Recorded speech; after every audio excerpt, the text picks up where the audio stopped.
Hi, my name is Damon Stambolian. I work at the Kennedy Space Center, and this is my bio here. I've been out there 25 years, and I've been doing human factors for the most part of the time. And this is my slide about me.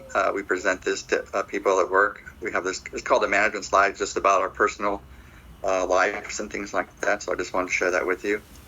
And I'm going to go through these kind of quick because there's a lot of slides, but I wanted you to have all the information so you can go back and look at this for more information later on. But this is me. I'm the middle one on the left side. That's me as a little boy. And then in the middle, I was an electrician for 11 years. And I have a lot of hands-on. So this kind of molded me to be good for working with human factors as well as working on Volkswagen. And then below there is the one of the space shuttle launch celebrations with the beans after the launch. And these are the different directorates that I work at Kennedy Space Center. And right now I'm in the engineering directorate, the lower NE one. So I did a PhD thesis. It was about based on lifting an avionics box and placing it in the shuttle. But my research was to define placement control, which I defined it as accurate and careful placement. And here's the publications related to all the work that human factors work that I've been involved with, most of it at Kennedy Space Center. And these are folks here, I call them the hidden figures of human factors because these are the people behind the things that made human factors happen at Kennedy Space Center. So I wanted to give them credit here. And why do we do human factors? Because they determined through the mishaps in space shuttle that during the design, that was 23% was caused because of the design. We need to get the human into the system early on with the design. And I credit that to Tim Barth.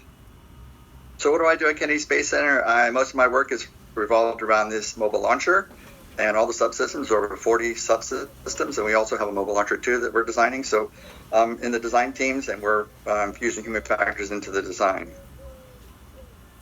And we also do that with the controls and displays. We review the control displays, and here's an example of one of the controls and the displays that we review. There's many different kinds, but we try to keep them consistent so we can reduce human error. We also do work at the MPPF in the design of that for the processing of the Orion capsule for human factors.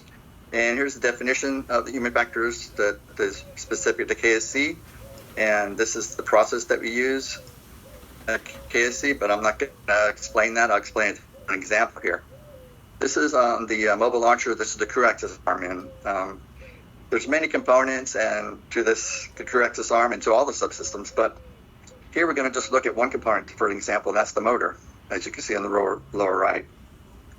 And what we do is we look at that and we go through our checklist of what could be a human factors issue. And we looked at access in this case, and we decided, yes, that's an issue. So we pulled from our standards and the FAA standards, and the requirement was to have visual and physical access. So then we populate our report, our assessment with that, and the interface is that motor. And here's the requirement. The issue is the physical and physical access to that motor. That's the issue. And what we determined to do was to move with the motor. That would solve the problem, to make it easier to access. And in a human factors assessment, we have pages and pages of requirements covering every human interface. It could be lifting, it could be reaching, it could be visual sight, it could be workspace analysis. So all those different things are captured in the assessment. And we work with the design team along the way to make sure we get the design to be compliant with these requirements.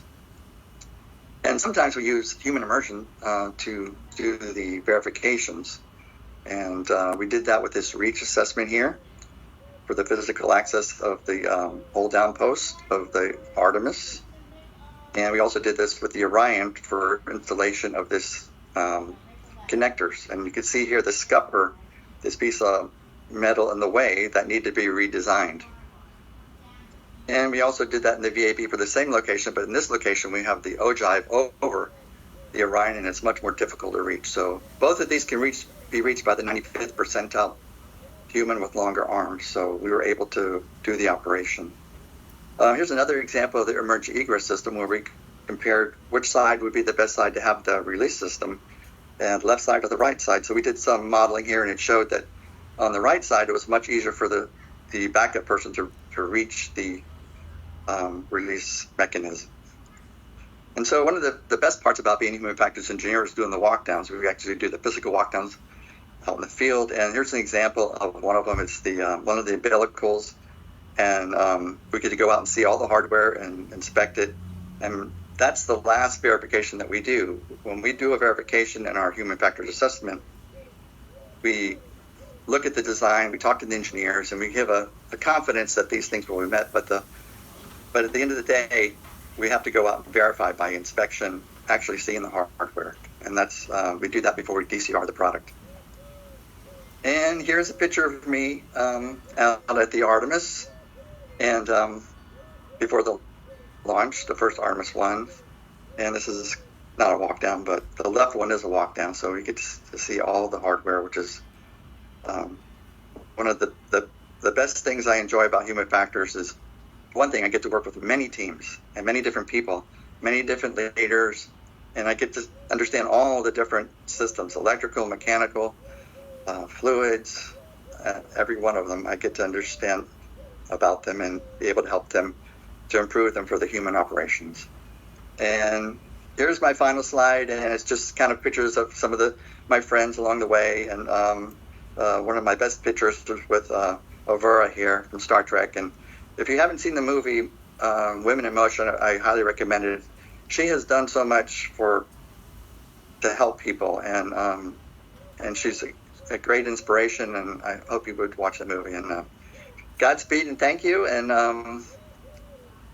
I guess that's it. I guess I should point out that the Snoopy, that was the Apollo Snoopy, but I added human factors to the oxygen pack. So God bless and thank you again. Bye-bye.